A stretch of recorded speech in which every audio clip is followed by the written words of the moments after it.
Hi, ഞാൻ doctor പ്രിയ Q&B health കെയറിലെ homoeopathic ഫിസിഷ്യനാണ്. നമ്മുടെ ഇടയിൽ ഒരുപാട് പേരെ അലട്ടുന്നൊരു പ്രശ്നമാണ് സന്ധിവേദനകൾ. പല കാരണങ്ങൾ കൊണ്ട് ഉണ്ടാവാറുണ്ട്. ആമവാദം കൊണ്ട്, ചില ഓട്ടോ ഇമ്മ്യൂൺ കണ്ടീഷൻസ് കൊണ്ട്, എല്ല് തേയ്മാനം കൊണ്ട്, ഓസ്റ്റിയോപോറോസിസ് അല്ലെങ്കിൽ ബോണിൻ്റെ ഹെൽത്ത് കുറവുള്ളതുകൊണ്ട് പല കാരണങ്ങൾ കൊണ്ട് കാണാറുണ്ട്. ഇതിൽ ഏറ്റവും കൂടുതലായി കാണുന്ന ഒരു കാരണം എന്ന് പറയുന്നത് യൂറിക് ആസിഡാണ്. യൂറിക് ആസിഡ് മൂലം നമുക്ക് പലതരത്തിലുള്ള സന്ധിവേദനകൾ നമ്മുടെ ഇടയിൽ കാണാറുണ്ട്. ഈ ഒരു വീഡിയോയിലൂടെ എന്തൊക്കെയാണ് യൂറിക് ആസിഡ് മൂലം ഉണ്ടാകുന്ന ലക്ഷണങ്ങളെന്നും നമുക്ക് എങ്ങനെ അത് ഒരു പരിധി വരെ മാനേജ് ചെയ്യാം, എന്തുകൊണ്ടാണ് ഈ യൂറിക് ആസിഡ് രക്തത്തിൽ കൂടി നിൽക്കുന്നതെന്നും നമുക്ക് വിശദമായിട്ട് നോക്കാം. എന്താണ് യൂറിക് ആസിഡ്?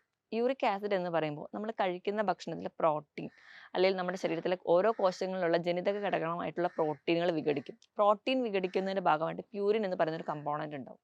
ഈ പ്യൂരിൻ്റെ അല്ലെങ്കിൽ എൻ പ്രൊഡക്റ്റ് ആയിട്ട് ഉണ്ടാകുന്ന ഒന്നാണ് യൂറിക് ആസിഡ്. യൂറിക് ആസിഡ് എന്ന് പറയുമ്പോൾ നമ്മളെല്ലാവരും കരുതും എന്തോ നമ്മുടെ ശരീരത്തിന് ദോഷം വരുന്ന ഒരു പ്രൊഡക്റ്റ് അല്ലെങ്കിൽ ഒരു കോമ്പൗണ്ട് ആണ് എന്നാണ് നമ്മൾ കരുതാറ്.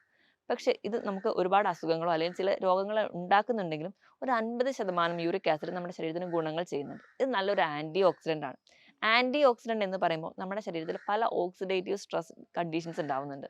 അതുപോലെ പല ഇൻഫ്ലമേറ്ററി കണ്ടീഷൻസ് ഉണ്ടാകും. ഇവ നമ്മുടെ ശരീരത്തിലെ പല കോശങ്ങളെ നശിപ്പിക്കുന്ന ഒരു പ്രക്രിയയാണ്.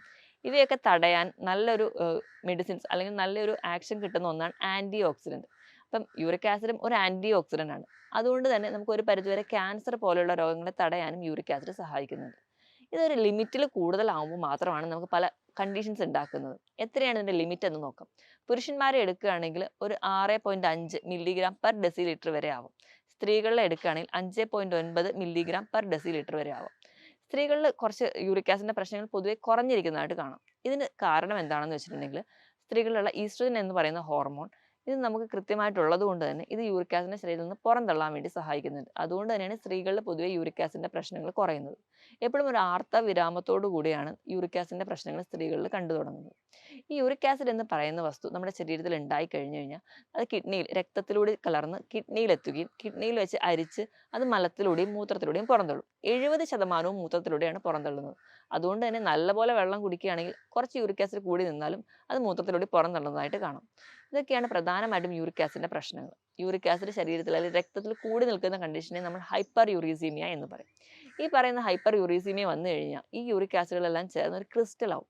ക്രിസ്റ്റൽ എന്ന് പറയുമ്പോൾ നമ്മുടെ വീട്ടിലുള്ള കല്ലുപ്പോ അല്ലെങ്കിൽ നമ്മുടെ പഞ്ചസാരയുടെ ചെറിയ തരികളായിട്ട് ഫോം ചെയ്യും. ഇങ്ങനെയുള്ള ക്രിസ്റ്റലുകൾ നമ്മുടെ സന്ധികളിൽ അടിയുമ്പോൾ അത് ഗൗട്ട് അല്ലെങ്കിൽ സന്ധി വേദനയിലേക്കും കിഡ്നിയിൽ അടിഞ്ഞു കഴിഞ്ഞാൽ കിഡ്നി സ്റ്റോൺ ആയിട്ട് മാറുന്നതായിട്ട് കാണാം. ഇതൊക്കെയാണ് യൂറിക് ആസിഡിന്റെ ജനറൽ ആയിട്ടുള്ള പ്രശ്നങ്ങൾ. ഇനി നമുക്ക് എന്തുകൊണ്ടൊക്കെയാണ് യൂറിക് ആസിഡ് കൂടുന്നതെന്ന് നോക്കാം. ഒന്നാമതായിട്ട് അമിതവണ്ണം അല്ലെങ്കിൽ പൊണ്ണത്തടി. അമിതവണ്ണം എന്ന് പറയുമ്പോൾ നമ്മുടെ ശരീരത്തിൽ അതുപോലെ തന്നെ കോശങ്ങളുടെ എണ്ണം കൂടുതലാണ്. കോശങ്ങളുടെ എണ്ണം കൂടുമ്പോൾ ഓരോ കോശങ്ങളിലുണ്ടാകുന്ന മെറ്റബോളിക് ആക്ടിവിറ്റിയും കൂടുതലായിട്ട് വരും. അതുകൊണ്ട് തന്നെ പ്രോട്ടീൻ്റെ പ്രൊഡക്ഷൻ കൂടുതലാവുന്നു. അത് ഡീകമ്പോസ് ചെയ്ത് യൂറിക് ആസിഡ് ആവുന്നു. അങ്ങനെ കൂടുന്നു. അതായത് അമിതവണ്ണത്തിന് ഒരു ബേസ് കോസ് എന്ന് പറഞ്ഞിട്ടുണ്ടെങ്കിൽ ആഹാരം ചിട്ടയല്ല, അതോടൊപ്പം കൃത്യമായ ഒരു വ്യായാമവും ഇല്ല. അങ്ങനെ അമിതവണ്ണമാണ് ഒരു കാരണം.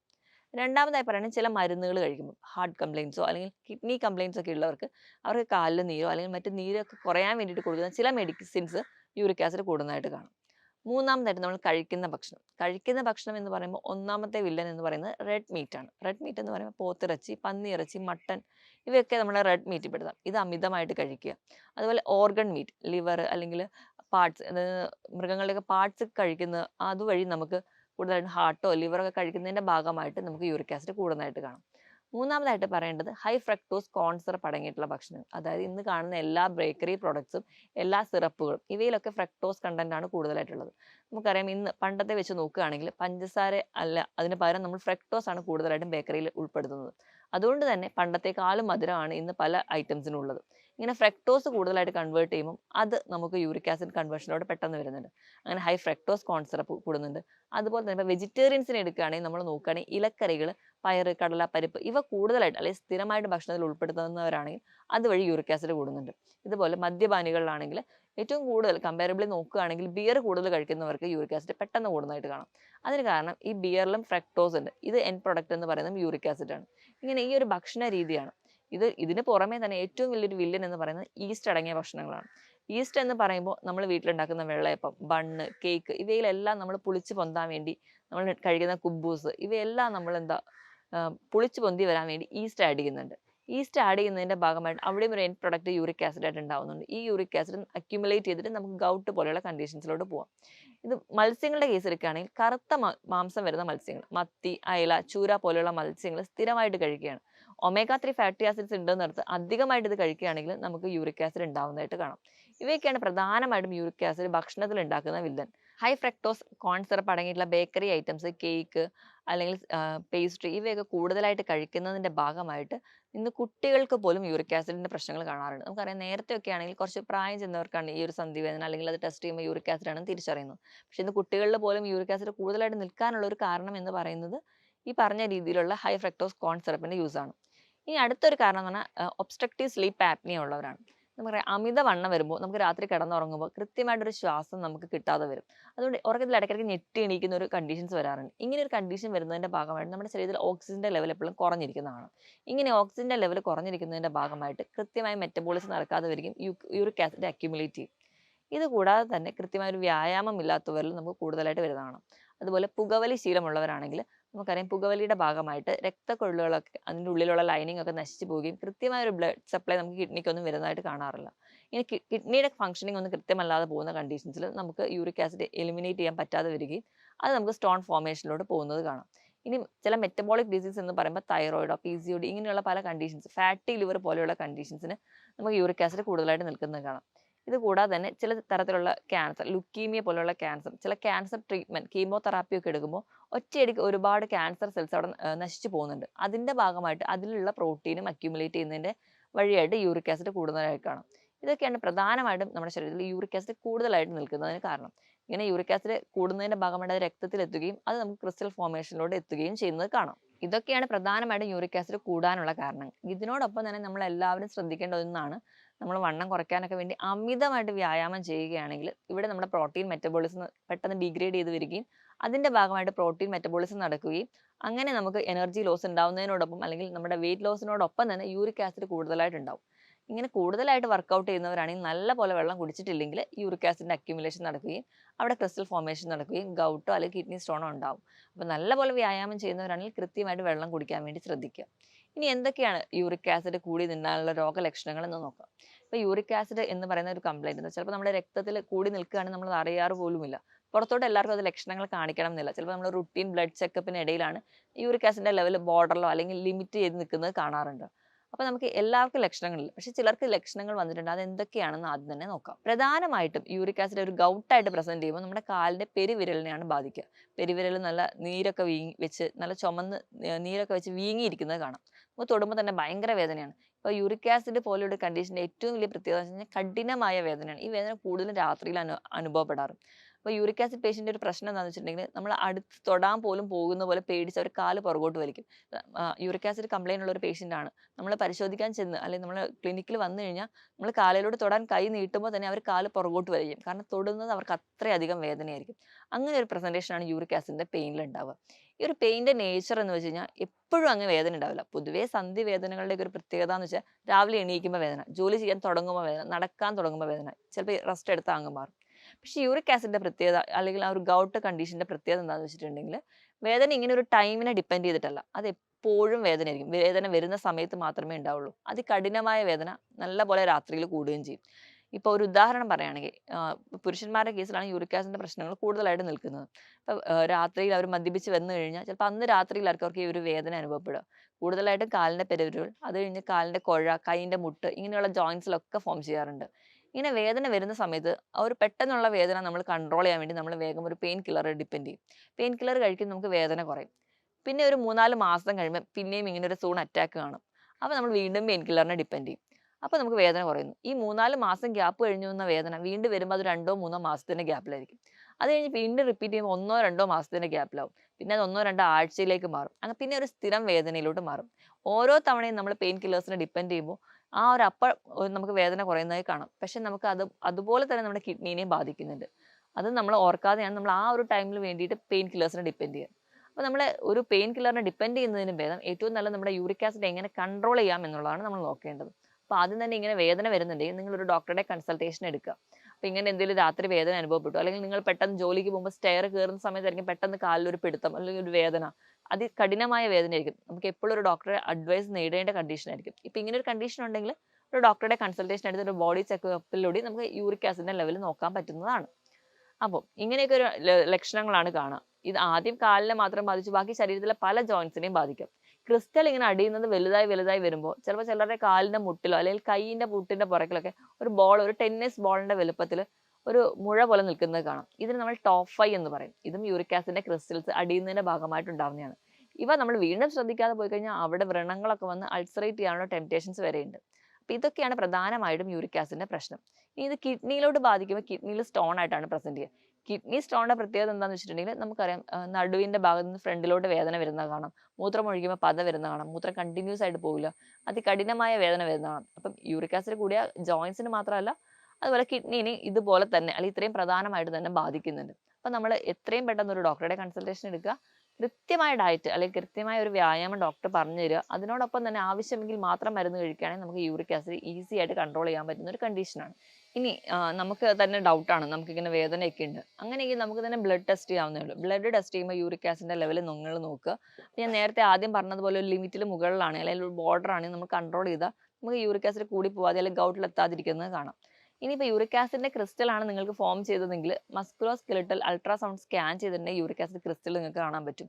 ഇത് കൂടാതെ ഡയബറ്റിക്കോ അല്ലെങ്കിൽ മറ്റ് കിഡ്നി ഫംഗ്ഷൻസോ ലിവർ ഫംഗ്ഷനോ ഒക്കെ ചെയ്തിട്ടുണ്ടെങ്കിൽ നമുക്ക് ഒരു പരിധി വരെ ഇതിനോട് അസോസിയേറ്റ് ചെയ്ത എന്തെങ്കിലും കണ്ടീഷൻസ് കൂടി ഉണ്ടോ എന്ന് തിരിച്ചറിയാൻ പറ്റും. ഇങ്ങനെ യൂറിക് ആസിഡ് കൂടി നിൽക്കുകയാണെങ്കിൽ ഇതിന് പല കോംപ്ലിക്കേഷൻസ് ഉണ്ട്. നമ്മൾ കരുതും സന്ധി വേദനയിൽ മാത്രം ഒതുങ്ങും, പക്ഷേ അങ്ങനെയല്ല. യൂറിക് ആസിഡ് നമ്മുടെ രക്തത്തിൽ അല്ലെങ്കിൽ നമ്മുടെ ശരീരത്തിൽ കൂടി നിൽക്കുകയാണെങ്കിൽ നമ്മുടെ രക്തക്കുഴലുകളിൽ അല്ലെങ്കിൽ നമ്മുടെ കോശത്തിന്റെ ഉള്ളിലുള്ള ലൈനിങ് ആയിട്ടുള്ള എൻഡോത്തീലിയലിനെ ബാധിക്കും. ഈ എൻഡോത്തീലിയൽ ഡിസ്ഫങ്ഷൻ എന്ന് പറയുന്ന ഒരു കണ്ടീഷനിലോട് എത്തിച്ചേരും. അതായത് ഉള്ളിലുള്ള ചെറിയ ലൈനിങ് എല്ലാം നശിക്കും. ഇതിന്റെ ഭാഗമായിട്ടാണ് മറ്റ് പല കോംപ്ലിക്കേഷൻസും നമുക്ക് ഉണ്ടാവുന്നത്. ഇങ്ങനെ ഉണ്ടാവുന്ന ഒന്നാമത്തെ കോംപ്ലിക്കേഷൻ എന്ന് പറയുന്നത് ഹാർട്ട് കംപ്ലയിൻസ് ആണ്. ഇങ്ങനെ എൻഡോത്തീലിയൽ ഡിസ്ഫങ്ഷൻ ഉണ്ടാവുന്നതിന്റെ ഭാഗമായിട്ട് നമ്മുടെ ഹാർട്ടിലേക്കുള്ള കൃത്യമായിട്ട് ഒരു ബ്ലഡ് പമ്പിങ് ഉണ്ടാവില്ല. ഹാർട്ടിൽ ക്ലോട്ട് വരാനുള്ള ടെംപ്റ്റേഷൻ കൂടുതലാണ്. ക്ലോട്ട് വന്നു കഴിഞ്ഞാൽ അതിന്റെ ഒരു ആഫ്റ്റർ ഇഫക്റ്റ് ആയിട്ട് സ്ട്രോക്ക് ഉണ്ടാവാനുള്ള ചാൻസ് ഉണ്ട്. അങ്ങനെയാണ് യൂറിക് ആസിഡ് കൂടി നിൽക്കുന്നവരിൽ സ്ട്രോക്ക് പോലെയുള്ള കണ്ടീഷൻസ് ഉണ്ടാവുന്നത്. ഇനി ഹാർട്ട് കംപ്ലയിൻസിന്റെ കണക്കെടുക്കുകയാണെങ്കിൽ യൂറിക് ആസിഡ് കൂടി നിൽക്കുന്നവർക്ക് നോർമൽ ഉള്ള ആൾക്കാരെക്കാളും 45% ചാൻസ് കൂടുതലാണ് ഹാർട്ട് കംപ്ലയിൻസ് ഉണ്ടാവുന്നത്.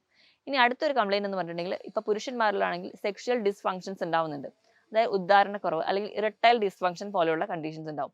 ഇതിന് ഒരു കാരണവും എൻഡോത്തീലിയൽ ഡിസ്ഫങ്ഷൻ ആണ്. കറക്റ്റ് ആയിട്ടുള്ള ഒരു ബ്ലഡ് സപ്ലൈ ഉണ്ടാവില്ല. അതിന്റെ ഭാഗമായിട്ടും ഈ ഒരു കംപ്ലയിന്റ് ഉണ്ടാവുന്നതായിട്ട് കാണാം. ഇങ്ങനെയുള്ള കോംപ്ലിക്കേഷൻസ് കാണാറുണ്ട്. നമുക്ക് പ്രധാനമായും യൂറിക് ആസിഡ് ശ്രദ്ധിച്ചാൽ തന്നെ ഈ ഒരു കോംപ്ലിക്കേഷൻസ്, ഹാർട്ട് കംപ്ലയിൻസ് ഒക്കെ തടയാവുന്നതേ ഉള്ളൂ. നമുക്ക് ആ ഒരു മാനേജ്മെന്റ് സൈഡിലോട്ട് വരികയാണെങ്കിൽ എങ്ങനെ നമുക്ക് മാനേജ് ചെയ്യാമെന്ന് നോക്കാം. ഒന്നാമതായിട്ട് നമ്മൾ ഭക്ഷണം കൺട്രോൾ ചെയ്യണം. ഭക്ഷണം കൺട്രോൾ ചെയ്യുക എന്ന് പറയുമ്പോൾ ഞാൻ നേരത്തെ പറഞ്ഞ പോലെ പ്രോട്ടീൻ എല്ലാം ഒഴിവാക്കണ്ട. പ്യൂരിൻ അടങ്ങിയിട്ടുള്ള പ്രോട്ടീനുകൾ ഒഴിവാക്കിയാൽ മതി. അതായത് നിങ്ങൾക്ക് ഒഴിവാക്കേണ്ടത് പയറ്, കടല, പരിപ്പ്, ഇലക്കറികൾ, കോളിഫ്ലവർ, ബ്രക്കോളി പോലുള്ള ഇലക്കറികൾ നിങ്ങൾ ഒഴിവാക്കുക. അതോടൊപ്പം തന്നെ റെഡ് മീറ്റ് കംപ്ലീറ്റ് ആയിട്ട് നിർത്തണം. റെഡ് മീറ്റിനോടൊപ്പം തന്നെ organ meat, high fructose corn syrup അടങ്ങിയിട്ടുള്ള ബേക്കറി ഐറ്റംസ്, പേസ്ട്രി, കേക്ക് ഇവയൊക്കെ നിർത്തുന്നത് നിങ്ങൾക്ക് ചെറുപ്പകാലം തൊട്ടേ തന്നെ ഈ ഒരു ശീലം ഉണ്ടെങ്കിൽ, നമ്മൾ കുഞ്ഞുങ്ങളെ തന്നെ ഇതൊന്നും മേടിച്ച് കൊടുക്കാതിരിക്കുകയാണെങ്കിൽ നമുക്ക് ഈ വകയിലുള്ള അസുഖങ്ങളൊന്നും പിന്നീട് ഉണ്ടാവത്തില്ല. പിന്നെ ഏറ്റവും ശ്രദ്ധിക്കേണ്ടതെന്ന് വെച്ചിട്ടുണ്ടെങ്കിൽ ഈസ്റ്റ് അടങ്ങിയിട്ടുള്ള ഭക്ഷണങ്ങൾ ഇത് കംപ്ലീറ്റ് ആയിട്ട് നിർത്തുക. ഇവയൊക്കെ നിർത്തിയാൽ തന്നെ ഒരു പരിധി വരെ നിങ്ങൾക്ക് യൂറിക് ആസിഡ് കുറയ്ക്കാം. ഇതൊക്കെ നിങ്ങൾ ഒഴിവാക്കേണ്ട ഭക്ഷണങ്ങളാണ്. അപ്പോൾ എന്താണ് നമ്മൾ കഴിക്കേണ്ടത് നോക്കാം. പ്രോട്ടീൻ കംപ്ലീറ്റ് ആയിട്ട് നിർത്തുമ്പോൾ നമ്മുടെ മസിൽസ് ഒക്കെ വേസ്റ്റിംഗ് വരും. അപ്പോൾ നിങ്ങൾക്ക് കഴിക്കാവുന്ന പ്രോട്ടീൻ ഏതാണെന്ന് വെച്ച് കഴിഞ്ഞാൽ നിങ്ങൾക്ക് മുട്ട കഴിക്കാം. മുട്ട നിങ്ങൾക്ക് കൊളസ്ട്രോൾ ഒന്നും ഇല്ലെങ്കിൽ 3-4 മുട്ടയുടെ വെള്ള കഴിക്കാവുന്നതാണ്. ഒരു മുട്ടയുടെ കംപ്ലീറ്റ് ആയിട്ടും കഴിക്കാവുന്നതാണ്. മുട്ട കഴിക്കുന്നതുകൊണ്ട് യാതൊരു ദോഷവും യൂറിക് ആസിഡില്ല. നിങ്ങൾക്ക് പാലും ഉപയോഗിക്കാവുന്നതാണ്. പാട കളഞ്ഞ ശേഷം പാലും ഉപയോഗിക്കാവുന്നതാണ്. ഈ പ്രോട്ടീനൊക്കെ നിങ്ങൾക്ക് കഴിക്കാം. ബാക്കി പ്രോട്ടീനെല്ലാം കംപ്ലീറ്റ്ലി ഒഴിവാക്കണമെന്നല്ല, ഒന്ന് നിങ്ങൾ മിതമായ രീതിയിൽ ഉൾപ്പെടുത്താൻ വേണ്ടി ശ്രദ്ധിക്കുക. മുട്ടയോടൊപ്പം തന്നെ നിങ്ങൾക്ക് ചിക്കൻ കഴിക്കാവുന്നത്. ചിക്കൻ എന്ന് പറയുമ്പോൾ ലീൻ പ്രോട്ടീനാണ്. ഇവ കഴിക്കുന്നത് നിങ്ങൾക്ക് യാതൊരുവിധ ദോഷവും ചെയ്തില്ല. അപ്പം നിങ്ങൾക്ക് ഒരു ആഴ്ചയിൽ 100-150 ഗ്രാം ചിക്കൻ കറി വെച്ച് കഴിക്കാവുന്നതാണ്. ഇവ നിങ്ങൾക്ക് പ്രോട്ടീൻ്റെ ഘടകത്തിൽ പെടുത്താം. ഇനിയിപ്പോൾ നിങ്ങൾക്ക് യൂറിക് ആസിഡ് ഫോം ചെയ്ത് അല്ലെങ്കിൽ ക്രിസ്റ്റൽ ഫോർമേഷൻ ഒക്കെ ഉണ്ടായെങ്കിൽ ഈ ഒരു ക്രിസ്റ്റൽ ഒഴിവാക്കാൻ വേണ്ടിയിട്ട് നമുക്ക് ചെയ്യാവുന്നതാണ് വൈറ്റമിൻ സി അടങ്ങിയ ഭക്ഷണങ്ങൾ കൂടുതലായിട്ട് കഴിക്കുക. പേരയ്ക്ക, പപ്പായ, ഇങ്ങനെ നമ്മുടെ നാരങ്ങ, ഓറഞ്ച്, മുസമ്പി, സിട്രസ് ഇവയെല്ലാം വൈറ്റമിൻ സി റിച്ച് ആണ്. അപ്പോൾ നിങ്ങൾക്ക് അത് കഴിക്കുകയാണെങ്കിൽ ഒരു പരിധി വരെ ക്രിസ്റ്റൽ ഫോർമേഷൻ ഒക്കെ തടയാൻ പറ്റും. ഏറ്റവും നല്ലത് എന്ന് പറയുന്നത് നമ്മുടെ നാട്ടിലൊക്കെ കിട്ടുന്ന ചെറി എന്ന് പറയുന്ന ഒരു ഫ്രൂട്ട് ഉണ്ട്. അതായത് നമ്മൾ കടയിലൊക്കെ മേടിക്കുന്ന സിറപ്പിൽ ഡിപ്പ് ചെയ്തിട്ടുള്ള ചെറിയല്ല, നമ്മുടെ നാട്ടിലൊക്കെ കിട്ടുന്ന ചെറി. ഈ ഒരു ചെറി അല്ലെങ്കിൽ ലൗലോലിക്ക, ഈ ഒരു കാൻബറി ഗണത്തിൽ പെടുന്ന ഫ്രൂട്ട്സ് ഒക്കെ കഴിക്കുകയാണെങ്കിൽ ഒരു 10 എണ്ണമെങ്കിലും നിങ്ങൾക്ക് ദിവസവും കഴിക്കുകയാണെങ്കിൽ യൂറിക് ആസിഡിന്റെ ക്രിസ്റ്റൽ ഫോർമേഷൻ ഉള്ളവരാണെങ്കിൽ അത് നിങ്ങൾക്ക് കുറയുന്നതായിട്ട് കാണാം. അതുപോലെ തന്നെ നിങ്ങൾക്ക് എല്ലാവർക്കും ചെയ്യാവുന്നതാണ് ആപ്പിൾ സിഡർ വിനെഗർ. ഇത് കഴിക്കുകയാണെങ്കിൽ, അതായത് ഇതിൻ്റെ ഒരു ഡ്രിങ്ക് മിക്സ് ചെയ്ത് കുടിക്കുകയാണെങ്കിൽ, ഒരു 150 ml വെള്ളം എടുക്കുക. ഒരു ചെറിയ ടീസ്പൂൺ അളവിൽ അതുകൂടി മിക്സ് ചെയ്തിട്ട് നിങ്ങൾക്ക് കുടിക്കാവുന്നതാണ്. ഇവയും നിങ്ങൾക്ക് ആ ഒരു ക്രിസ്റ്റൽ ഫോർമേഷൻ തടയുന്നത് കാണാം. ഇതെന്ന് പറഞ്ഞിട്ടുണ്ടെങ്കിൽ ആപ്പിൾ സിഡർ വിനെഗർ എന്ന് പറഞ്ഞാൽ ആപ്പിളിലുള്ള മാലിക് ആസിഡ് ആണ്. ഈ മാലിക് ആസിഡ് ഫെർമെന്റ് ചെയ്ത് ഉണ്ടാക്കുന്ന ഒരു പ്രൊഡക്റ്റ് ആണ്. അപ്പം ഈ ഒരു മാലിക് ആസിഡ് നമുക്ക് ക്രിസ്റ്റൽ ഫോർമേഷൻ തടയുന്നത് കാണാൻ പറ്റും. അപ്പോൾ നിങ്ങൾ മാക്സിമം ഇത് വെറും വയറ്റിൽ കുടിക്കാതിരിക്കാൻ വേണ്ടി ശ്രദ്ധിക്കുക. എപ്പോഴും ഒരു ഇടനേരം ഒരു 11 മണിക്ക് ഒരു ടൈമിൽ ഒരു ഷോർട്ട് സ്നാക്ക് പോലെ നിങ്ങൾക്ക് ഈ ഒരു വെള്ളം കുടിക്കാവുന്നതാണ്. കാരണം ചിലർക്കൊക്കെ ഇത് അസിഡിറ്റിയുടെ പ്രശ്നം ഉള്ളതുകൊണ്ടോ അല്ലെങ്കിൽ ആപ്പിൾ സിഡർ വിനെഗർ നിങ്ങൾക്ക് എംപ്റ്റി സ്റ്റൊമക്കിൽ കുടിക്കുന്നതിൻ്റെ ഭാഗമായിട്ട് ഇനാമലിന് ചെറിയ പ്രശ്നം വരിക, പല്ലിന് പുളിപ്പ് വരിക തുടങ്ങിയ കളർ വേരിയേഷൻ, ഇനാമലിന് കളർ വേരിയേഷൻ ഒക്കെ ഉണ്ടാവുന്നതായിട്ട് കാണാറുണ്ട്. അപ്പം ഒരു 11 മണിക്ക് ഇത് കുടിക്കുകയാണെങ്കിൽ നിങ്ങൾക്ക് ആ ഒരു ക്രിസ്റ്റൽ ഫോർമേഷനും തടയുന്നത് കാണാം. അപ്പം ഇങ്ങനെയൊക്കെ ചെയ്യുക. അതിനോടൊപ്പം തന്നെ കൃത്യമായി വ്യായാമം ചെയ്യുക. നിങ്ങൾക്ക് വേദനയൊന്നും ഇല്ലാത്ത സമയത്താണെങ്കിൽ നിങ്ങൾ മാക്സിമം നിങ്ങളുടെ ബോഡി വെയിറ്റ് മെയിൻറ്റെയിൻ ചെയ്യാൻ വേണ്ടി ശ്രദ്ധിക്കുക. ബോഡി വെയിറ്റ് മെയിൻറ്റെയിൻ ചെയ്യുക എന്ന് പറഞ്ഞാൽ നിങ്ങളുടെ ഹൈറ്റിനനുസരിച്ച് നിങ്ങളുടെ ബോഡി വെയിറ്റ് മെയിൻറ്റെയിൻ ചെയ്യുക. അപ്പം അതായത് ഒരു 150 സെൻറ്റിമീറ്റർ ആണ് നിങ്ങളുടെ ഉയരമെങ്കിൽ നിങ്ങളുടെ വേണ്ട ബോഡി വെയിറ്റ് എന്ന് പറയുന്നത് 50 കിലോയാണ്. അതായത് 150 നിന്ന് 100 കുറയ്ക്കുക. 50 കിലോയാണ് നിങ്ങൾക്ക് വേണ്ടത്. ആ ഒരു രീതിയിൽ നിങ്ങളുടെ ബോഡി വെയിറ്റ് മെയിൻറ്റെയിൻ ചെയ്യുക. കൃത്യമായിട്ട് വെള്ളം കുടിക്കുക. അതായത് നിങ്ങളുടെ ശരീരഭാരത്തിനനുസരിച്ച് 25 കിലോയ്ക്ക് 1 ലിറ്റർ കണക്കെ നിങ്ങൾ വെള്ളം കൃത്യമായി കുടിക്കുക. നിങ്ങളെ ജോലിയെ ഡിപ്പെൻഡ് ചെയ്ത് നിങ്ങൾ കുടിക്കുന്ന വെള്ളത്തിൻ്റെ അളവും മാറി മാറി നിൽക്കും. നിങ്ങൾ ഒരുപാട് സൂര്യപ്രകാശം എക്സ്പോസ് ആകുന്ന ജോലികളാണ് ചെയ്യുന്നതെങ്കിൽ നിങ്ങൾ ഒരുപാട് വെള്ളം നിങ്ങൾ വിയർപ്പായി നഷ്ടപ്പെടുന്നുണ്ട്. അപ്പോൾ അതിനനുസരിച്ച് നിങ്ങൾ കുടിക്കുന്ന വെള്ളത്തിൻ്റെ ക്വാണ്ടിറ്റി മെയിൻറ്റെയിൻ ചെയ്യാൻ വേണ്ടി ശ്രദ്ധിക്കുക. ഇങ്ങനെയൊക്കെ ചെയ്യുകയാണെങ്കിൽ ഒരു പരിധിവരെ നമുക്ക് യൂറിക് ആസിഡ് മൂത്രത്തിലൂടെ പുറന്തള്ളുന്നതായിട്ട് കാണാൻ പറ്റും. ഇതോടൊപ്പം തന്നെ ആഴ്ചയിൽ 5 ദിവസമെങ്കിലും 30 മിനിറ്റ് മുതൽ 45 മിനിറ്റ് വരെ കൃത്യമായി വ്യായാമം ചെയ്യുക. നിങ്ങൾക്ക് നടത്തം അല്ലെങ്കിൽ എന്തെങ്കിലും കാർഡിയാക് എക്സസൈസ്, നീന്തൽ, അങ്ങനെ എന്തെങ്കിലും ഒരു വ്യായാമം കൃത്യമായി ചെയ്യുകയാണെങ്കിൽ ഒരു പരിധിവരെ നിങ്ങളുടെ ശരീരഭാരവും കൂടില്ല, കൃത്യമായി നിങ്ങളുടെ ബോഡി വെയിറ്റ് മെയിൻറ്റെയിൻ ചെയ്യാനും പറ്റും. ഇങ്ങനെയൊക്കെ ചെയ്യുകയാണെങ്കിൽ ഒരു പരിധിവരെ നിങ്ങൾക്ക് യൂറിക് ആസിഡ് കുറയ്ക്കാൻ പറ്റും. മറ്റൊരു ഹെൽത്ത് ടോപ്പിക്കുമായിട്ട് വീണ്ടും കാണുന്നവരെ നന്ദി, നമസ്കാരം.